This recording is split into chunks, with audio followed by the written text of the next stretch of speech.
If you have come here listening to me and watching this, chances are you have heard many times, "Oh, you're just too sensitive." And you concluded, "I must be hypersensitive." But what does that mean exactly? To understand this, we are going to clarify a few things, and in particular the label hypersensitive. You're probably asking yourself, is that what the dragon is? Is it going to help me manage my emotions? I am proposing to begin exploring these questions with me. Hi, my name is Dr. Marika Bouchon. I am interested in topologic ecology of health, which means the various aspects that impact our health, but particularly certain intense forms or forms at the limits that affect some women and neuroatypical people because they shift and change states, and so do their health and their world, their entire life. My background studies in physics and mathematics have allowed me to formalize later during my PhD a different way of looking at things. It is a dimensional geometric method to model developing or shifting situations or changes of states in a more global manner without duality or other separation. Before we can wonder how to tame the dragon, we have to work out what it is exactly that we are trying to control or tame. To do this, we will be dispelling some confusions about what sensitivity means and some other concepts.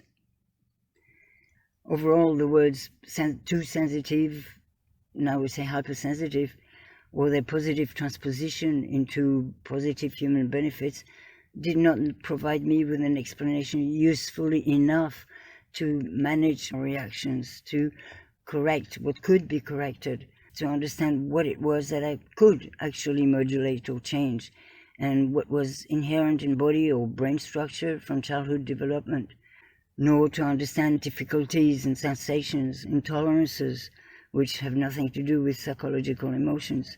Later on, I found out that many people with stress-related syndromes and those with cognitive alterations, neuroatypical people, autistic, gifted, with ADD, dyslexia, etc., were facing the same confusions.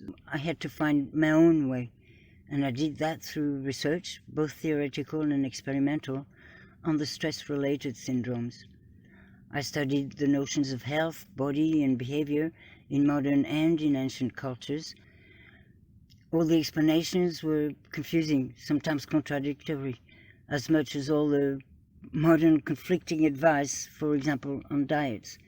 It was a mess, and basically I found that what is healthy depends on which society says so, on their perspective, but they do not fit every human being.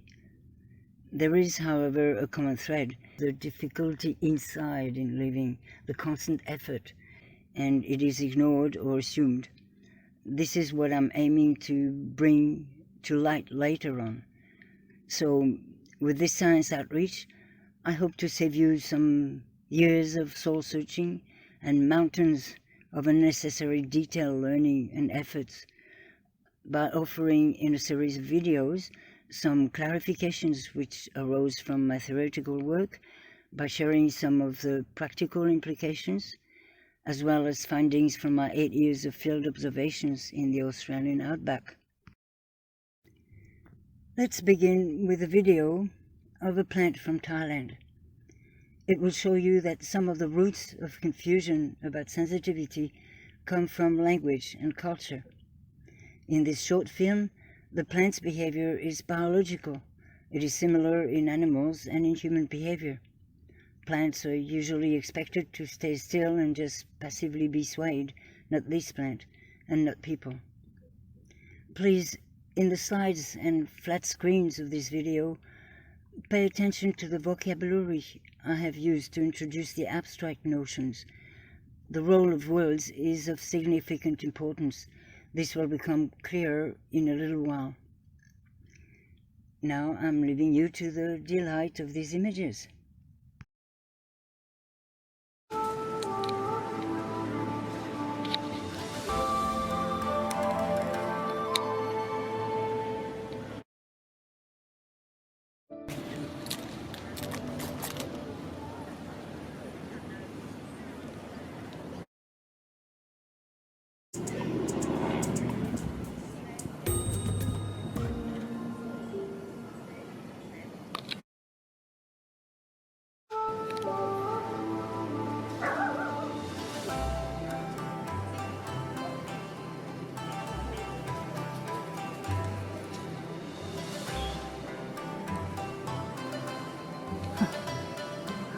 It's extraordinary.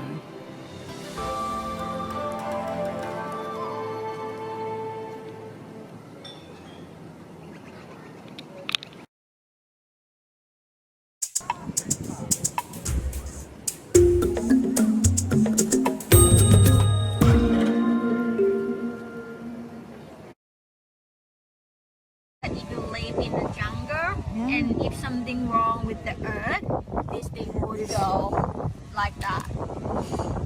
Yes. Amazing, hey?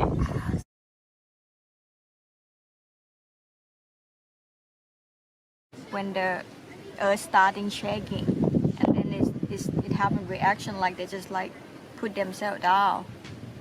And you didn't feel the tsunami, but the plant did. The plant did. Yeah, the plant So did you knew first. something was happening. Yeah.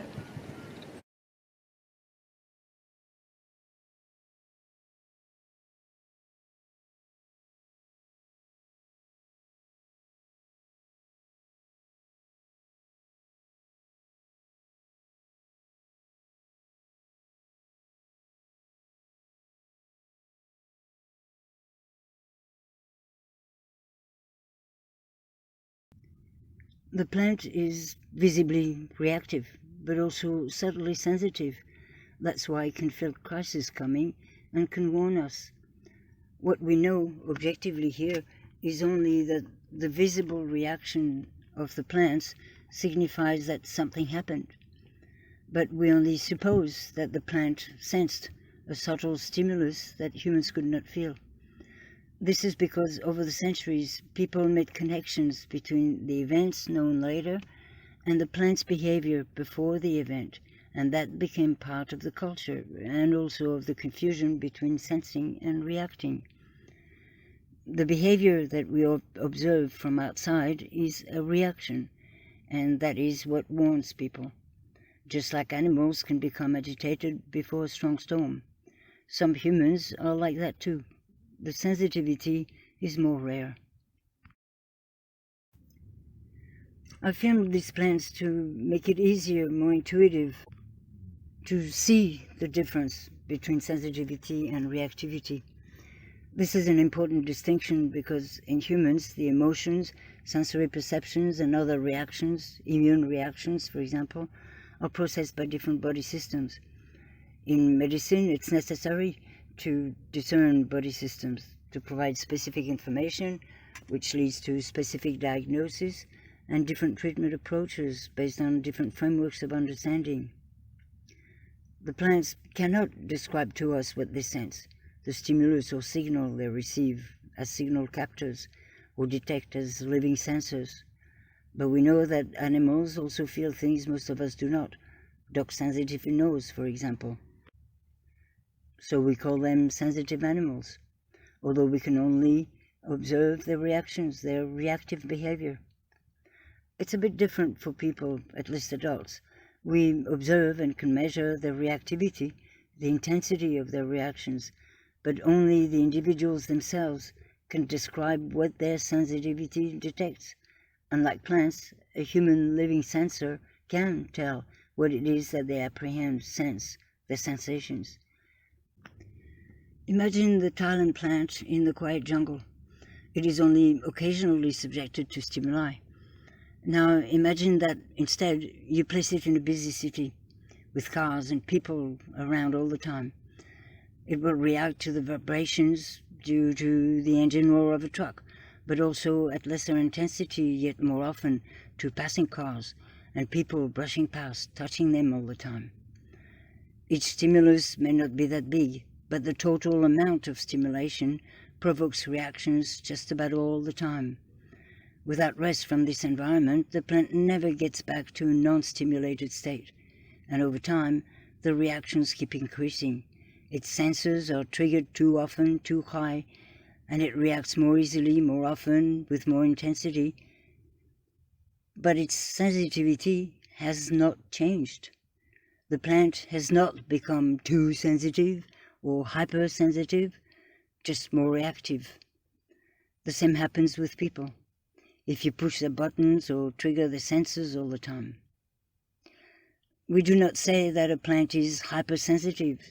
So why do we call humans hypersensitive? Basically, because typically people compare carrots and onions. For plants, as for humans, the overstimulation and increased reactivity are just a matter of intensity, only technical numbers measured relative to baselines. Adding the prefix hyper expresses an additional comparison of a human being to the so-called normal human, that is, the reactions of the statistical majority of humans and the statistically dominant way of reacting, which represents most people, but not every human being. Some do not fit that norm. This is a value judgment, a biased opinion, rather than a technical measure. Also, the prefix hyper comes from geometrical mathematics, and it's generally misunderstood. When we feel affected by something, we react. The reactions are activated in many situations by various factors. Both the affecting factors and the reactions occur in various domains, not just emotional. Emotions can come from others or from within, and for some it's not easy to tell which. With population rise, more psychosocial interaction and more complex societies, we now speak more of stress, with a host of sophisticated emotions, psychological disorders, and feeling under too much pressure, which leads to being depressed. But stress is also related to countless syndromes and all the lifestyle diseases. Cultural norms, habits, and the lifestyle constraints can give a sense of straining and constant struggling. Physical insults or pain, or denial of care, or even of basic needs, shelter, food, water, can raise all sorts of frustrations, but also cause many illnesses. Pressures can force high effort or extreme difficulty, and this can make us agitated or exhausted and cause much deterioration of health, for example, losing muscle. All these are reactions. Emotions are reactions to situations, external or internal, in which we feel affected by something. Emotions are motions. We often say, raising emotions. They are activated. Emotions are just one aspect of our reactions, the most easily visible, reactions to being affected, which is why this type of reaction used to be called affective reactions in psychiatry. Women, not all of them of course, but most, were the typical example of being emotional, because they have more frequent and intense emotions compared to men, who were emotionally flat, traditionally taught, trained, or conditioned, as they were, to not react with visible emotions, although this has changed now. In short, women in general tend to be more emotional, and so emotionality was associated more with women. Being too emotional compared to most people, having strong emotional reactions, or what is called high affect, overreacting to everything, is raising emotional reaction higher than normal, or usually expected. Emotions are reactive internal motions. Emotionality is being highly reactive, not sensitive and not hyper. These days, most of the population feels overwhelmed rather often, both women and children in particular, but increasingly men also. Most of us become emotional, reacting more easily and easily thrown into a stress state.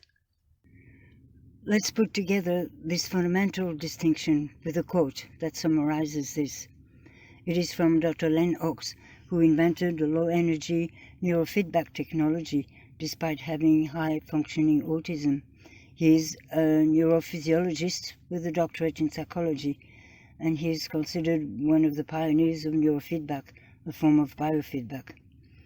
His neurofeedback doesn't require to sit still for long to pay attention or perform any voluntary learning, because it interacts directly with the brain.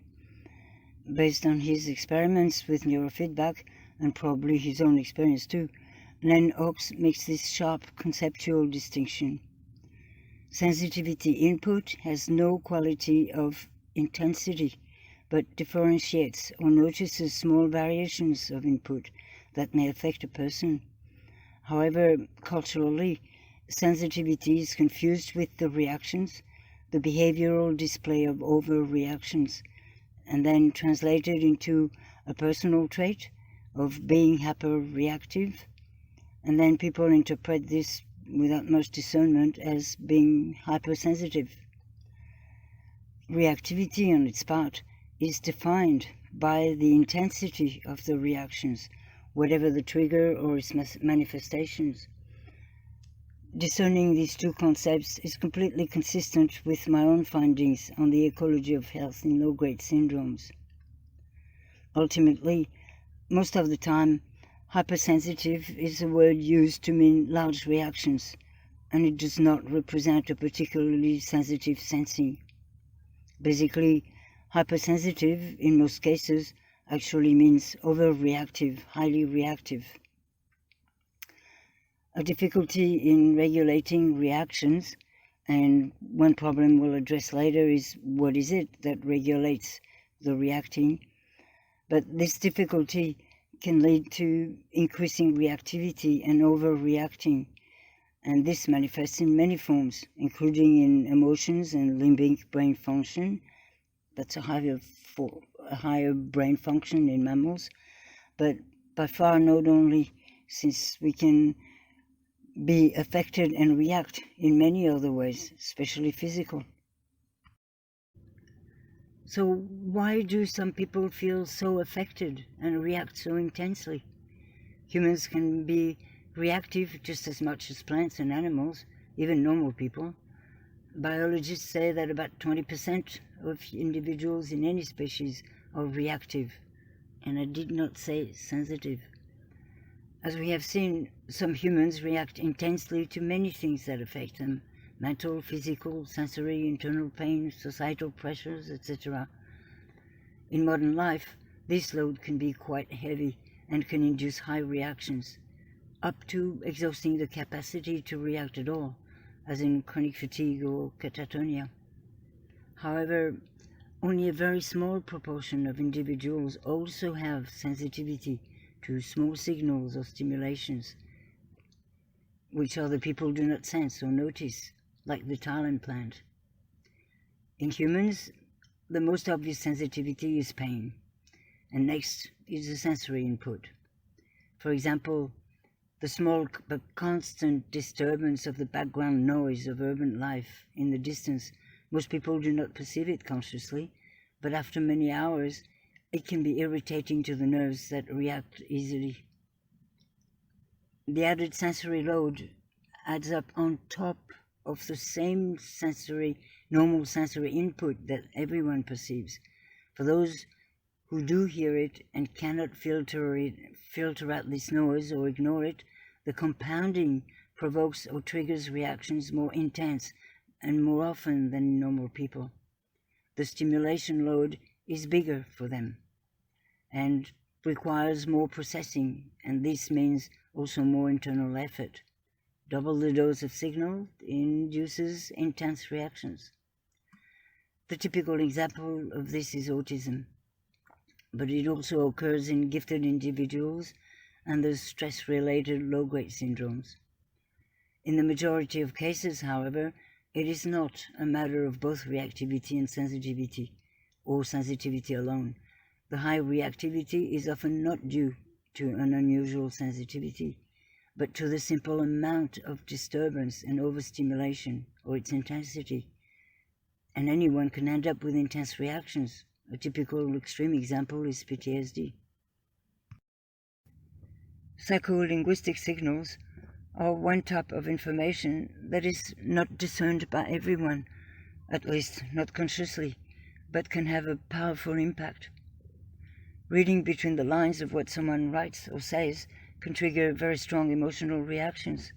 For example, we can read the speaker's covert judgments and the implied assumptions in what they say. Although these can affect deeply the listener, they are often not conscious in the speaker, so to others, this content appears imagined, not real. For example, women facing misogynism in companies feel this. Women with low-grade syndromes often complain of doctors' attitudes for this reason. Many neuroatypical people suffer from unsaid negative judgments in the same way. Some children can feel this too in their parents and teachers. This is a subtle understanding of the linguistic non-said in what people tell us. It does not come from body language or tone of voice. This non-said is full of meaning, implied behind the words by the logic of the language structure, the multiple meanings of words, their etymology, and the general culture attached to them. It is people who think about thinking, called meta-thinkers, who tend to discuss this level of meaning. Philosophers, theorists, people with linguistic-oriented autism, or with high IQ. It has led in the 1990s to human sciences demanding that assumptions in social sciences be formally expressed, and that science studies using statistics formulate the limitations of their sampling. Presumptions of normal physiology in medicine have not yet taken this into account, although at least they stopped focusing on what young male-only patterns of health. Some new discernment is required to clear up the inadvertent judgments inflicted on those who function differently.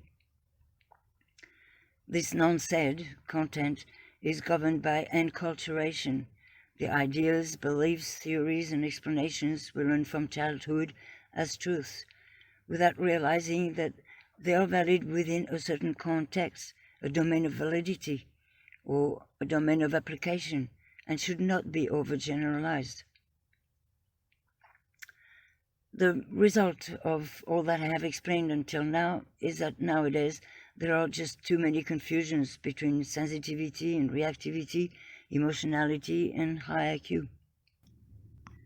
Emotionality tends to be considered negatively in daily life, although it can be positive, in joy, passion, or happiness. The possible upsides of emotionality, however, in living in societies with large numbers of people, have been described since the 1990s and are now taught as emotional intelligence. Raw emotionality can be self-controlled. Psychology teaches how. Emotionality also has the potential of being educated and used as emotional competence, and of being trained and developed into various kinds of people skills, such as psychological skill, including skill within oneself when living in a common world, facing one's own fears and inner demons, or as in self-control in a relationship, or motivation and personal development. Psychosocial skills in interpersonal social contexts, for example, caring professions, psychological counseling, social work, education, coaching, pedagogy. Communication skills, such as rapport in sales, negotiation, persuasion in marketing, nonviolent communication at work or in services, influencing on internet, together with ethics skill to not induce damage by influencing, for example, in toxic relationships and in artificial intelligence, commercial and social media algorithms. And of course, leadership in organizations and entrepreneurship qualities. All these now come under the umbrella of emotional intelligence. The French like to call this intelligence HPE, for haut potentiel émotionnel, without necessarily any high IQ, by analogy to HPI, for haut potentiel intellectuel, which means gifted intellectually, and also requires developing the IQ into its full potential. The denomination HSP, for highly sensitive person, does not distinguish a low threshold of reaction that translates into high reactivity to everything from the very small changes, stimuli or signals, whether sensory, physiological, psycho-linguistic or other, which a living sensor person is able to detect or sense, whether they react or not to them. The potentials of emotional intelligence require educating, training, and developing, starting with self-control of emotional reactions, of raw emotionality, and then further skilling. All of this is independent of reactive extremes that are not typical of the majority population. For example, extremes that are different from PTSD, and of the varied sensitivities, as well as of neuroatypical cognition and development of the brain. There are two orders of activation: emotionality, which is associated with the psyche and the mind, and the behavioral dragon, associated with pneuma. Historically, both have been considered to have something to do with our core nature or spirit, essence or soul, none of which are very well defined. The psyche and emotions are much better known than the dragon. Everybody knows emotions are activated in the limbic brain, although they're felt in various ways, and they can be self-controlled, but they may also develop into the inner demons of the mind and cognitive dysfunctions, mental illness. The nature of the dragon is more difficult to apprehend because we're no longer familiar with the core of culture that describes it. It has become mostly secret, or has become mere mythologies and complex symbols, or even misused. The dragon is an archaic concept related to something less differentiated, human behavior, without separating the mind or person from the body or itself. Dragon behavior had an ancient name, being spirited. Now we'd probably associate that with being driven or being overactive or being a seat of passion. But this would be too limiting, would not represent correctly what it meant. There are linguistic difficulties about this, which I found in trying to translate spirit in French. Here, let me just summarize that the difficulties in understanding the dragon come in part from this, which itself comes from different general perspectives in different cultures. For example, European continental culture tends to be interested more in the mind and focalizing, whereas Anglo-Saxon and Indian cultures focus on interaction and activation. Chinese culture encompasses both in its north and south cultures. And ancient Greece already had difficulties with what they called youthful folly. If you're curious about this, ask me. Both demons and the dragon are known to be risky domain of human experience, but also with certain benefits, different ones in each case. The psyche and emotions are connected to psychological discriminations based on the sense of self and the separation self and world, inside and outside the skin encapsulation of me, and on mental representations and frameworks of thought, from beliefs to paradigms and the collective virtual matrix of our societal world. Psychology and emotional intelligence have brought us the best ways to self-control emotions and process the inner demons, but also use emotionality in a constructive way in society towards others. There are countless fascinating phenomena in the mind and skills, but this is not our focus here. There are three main concepts to remember. Reactivity is activated, and it is measured by the degree of intensity of the reaction. Emotionality is a particular type of reactions, of an emotional nature, whether psychological or not. Sensitivity is a matter of discerning very small stimuli, differentiating signals. It is not a matter of intensity. It can take various forms, which we'll detail later, but it is a biological characteristic.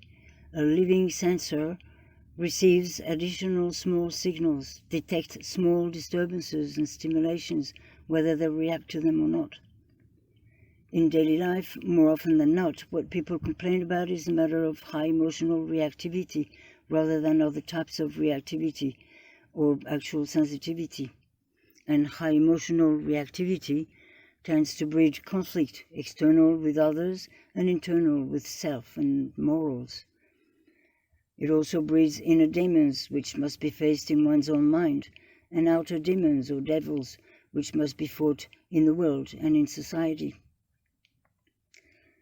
We also brought the fact that the dragon is not at all what people often assume because of the label hypersensitive. The nature of the dragon itself brought confusion even in antiquity philosophies, and these days the intense behaviour of neuroatypical people confuses everybody else around them and baffles both psychologists and doctors, because often there does not appear to be a psychological or physical reason for it. However, general conditions are involved.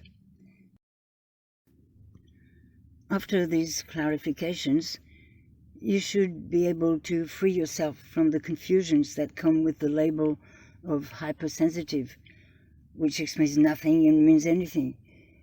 It is not going to help you know yourself or know what strengths you have that could be developed and used to find your place in society, nor will it clarify whether your body or brain have dysfunctions or special abilities. Everybody has a degree of reactivity, but you should now also be able to determine whether your high reactivity is mostly emotional. If it is, you're living at the right time. Everybody is interested in emotions these days, and society seeks emotional intelligence. You can then orient yourself towards the many disciplines of psychology, emotional intelligence, coaching, business leadership, or entrepreneurship. It is worth noting, however, that neuroatypical and so-called hypersensitive people are highly emotional, but not every one of them necessarily has the capacity to develop the social side of emotionality. This is a treasure to live in society. If you have it, make good use of it, including to help those who cannot or who have been affected in too many ways. We clarified sensitivity and reactivity, discerned emotional reactions from other types of reactions, and differentiated between the demons that a human self has to face from the less common dragon behavior. I have prepared a free bonus for you. If you're still not sure about the difference between reactivity and sensitivity, why don't you try the SRHS questionnaire that Dr. Len Oaks had devised for his low-energy neurofeedback patients. It will help you determine the prominence in yourself of the 4 tendencies of sensitivity, reactivity, hardiness, and symptom suppression. The emotional domain will not be developed any further, as this is another specialty than the topologic ecology of health. We will look deeper into the nature of the dragon behavior to unveil something that is assumed in all advanced cultures of large number societies, and a hidden biological aspect that is ignored. The foraging station experiment, a pilot project focused on lifestyle factors to implement and explore further the practical elements of the topologic ecology of health, which are required to limit the difficulties experienced by the very small proportion of the population that is directly concerned by my findings.